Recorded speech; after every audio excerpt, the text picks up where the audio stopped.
উল্টোরথ যাত্রার পরেই সোনাবিষ, অধরপনা, রসগোল্লা ও নীলাদ্রি বিজয় উৎসব।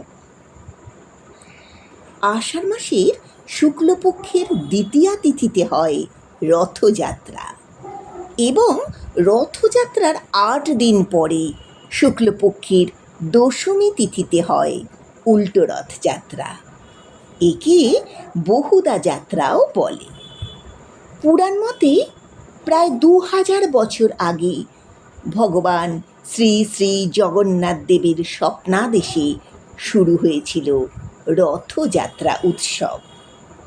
আবার উৎকলখণ্ড এবং দেউলতলা নামক উড়িষ্যার প্রাচীন পুঁথিতে জগন্নাথ দেবের রথযাত্রার ইতিহাস প্রসঙ্গে বলা হয়েছে, এই রথযাত্রার প্রচলন হয়েছিল সত্যযুগে। রথযাত্রার দিন নন্দীঘোষ, তালধ্বজ ও দর্পদলন এই ৩টি রথে চেপে জগন্নাথ দেব, বলভদ্রদেব এবং সুভদ্রা দেবী মাসির বাড়ি গুন্ডিচা মন্দিরে পৌঁছান।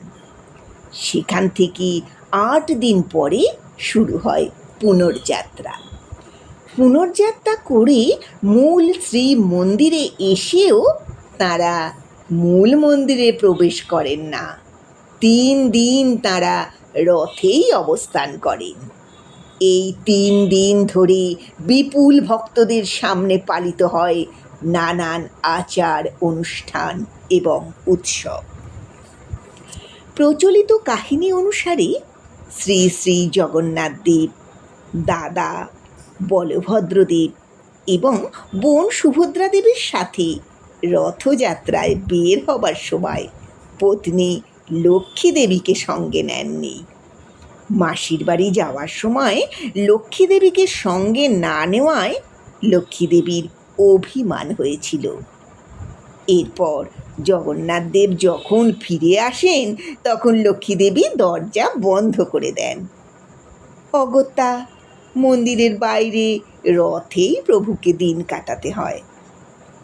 মাঝখানে শুক্লপক্ষের পঞ্চমীর দিন লক্ষ্মী দেবী একাই মাসির বাড়ি গিয়ে গোপনে প্রভু জগন্নাথ দেবকে দেখে এসেছিলেন। সেই দিনটি হেরা পঞ্চমী নামে পরিচিত। আসলে স্বামীকে কয়েকদিন দেখতে না পেয়ে মাতা লক্ষ্মী দেবী স্বামী কেমন আছেন, কী করছেন প্রভৃতি নানান কথা চিন্তা করে উদ্বিগ্ন হয়ে পড়েছিলেন। তাই প্রিয় জগন্নাথ প্রভুকে দেখার জন্যে এবং মন্দিরে ফিরিয়ে আনার জন্যে তিনি গুন্ডিচা মন্দিরের দিকে যাত্রা করেছিলেন।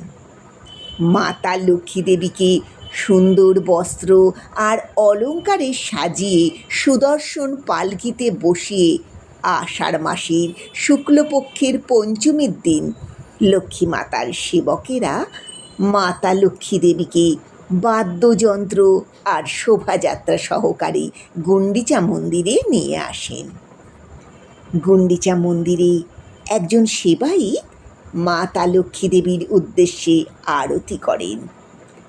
চারিদিক থেকে উলুধ্বনি দেওয়া হয়, কিন্তু লক্ষ্মী মাতাকে ক্রুদ্ধ দেখে জগন্নাথ দেবের সেবকরা গুন্ডিচা মন্দিরের প্রধান দরজাটি বন্ধ করে দেন। তাই স্বামী জগন্নাথ দেবের সঙ্গে লক্ষ্মী দেবীর প্রত্যক্ষ দর্শন হয় না। তবে প্রভু জগন্নাথ দেব লক্ষ্মী দেবীকে আজ্ঞামালা প্রেরণ করে মান ভাঙানোর চেষ্টা করেন, যা লক্ষ্মী দেবী গ্রহণ করেছিলেন। তবে সেই দিন জগন্নাথ দেব তাঁর সাথে ফিরে না আসায় লক্ষ্মী দেবী তাঁর এক সেবককে জগন্নাথ দেবের রথ নন্দীঘোষের একটি অংশ ভেঙে দিতে আদেশ দেন। এই নিয়মকে রথভঙ্গ বলে। এরপর মাতা লক্ষ্মী দেবী আবার অন্য একটি পথে মূল মন্দিরে ফিরে আসেন। ওই পথটি হেরাগোহরী পথ নামে পরিচিত। উল্টোরথ যাত্রার পরের দিন অর্থাৎ শুক্লপক্ষের একাদশী তিথিতে পালিত হয় সোনা বেশ। এই দিন শ্রী শ্রী জগন্নাথ দেব, বলভদ্রদেব এবং সুভদ্রা দেবীকে নানান স্বর্ণালঙ্কারে ভূষিত করা হয়। দ্বাদশীর সন্ধ্যায় পালিত হয় অধর্পণা উৎসব। এই দিন দেবতাদের বিশেষ শরবত পরিবেশন করা হয়। ত্রয়োদশীর দিন পালিত হয় রসগোল্লা উৎসব। এই দিন কয়েকশো হাঁড়ি রসগোল্লা ভোগ হিসেবে দেবতাদের নিবেদন করা হয়। শুক্লপক্ষের ত্রয়োদশীর দিন প্রভু জগন্নাথ দেব পত্নী লক্ষ্মী দেবীর মান ভাঙাতে রসগোল্লার হাঁড়ি নিয়ে হাজির হন। রসগোল্লা খেয়ে লক্ষ্মী দেবীর অভিমান ভাঙে। জগন্নাথ দেব মূল মন্দিরে প্রবেশের অনুমতি পান। খুশি মনে লক্ষ্মী দেবী পতিদেবকে নিয়ে শ্রীমন্দিরে প্রবেশ করেন। এই অনুষ্ঠান নীলাদ্রি বিজয় উৎসব নামে পরিচিত। মূল রত্নবেদিতে বা সিংহাসনে বসার আগে দেবতারা মিষ্টিমুখ করেন। প্রতি বছর শ্রী শ্রী জগন্নাথ দেব এবং লক্ষ্মী দেবীর এই সুমধুর দাম্পত্য রস অনুষ্ঠিত হয় জগন্নাথ দেব এবং লক্ষ্মী দেবীর সেবায়িতদের মাধ্যমে। রথযাত্রা উৎসব সম্পন্ন হওয়ার পর দেবতাদের 3টি রথকেই ভেঙে ফেলা হয়। রথের কাঠ জ্বালানি হিসেবে ব্যবহৃত হয় দেবতাদের ভোগ রান্নায়। রথের চাকা ভক্তদের মধ্যে বিক্রয় করা হয়।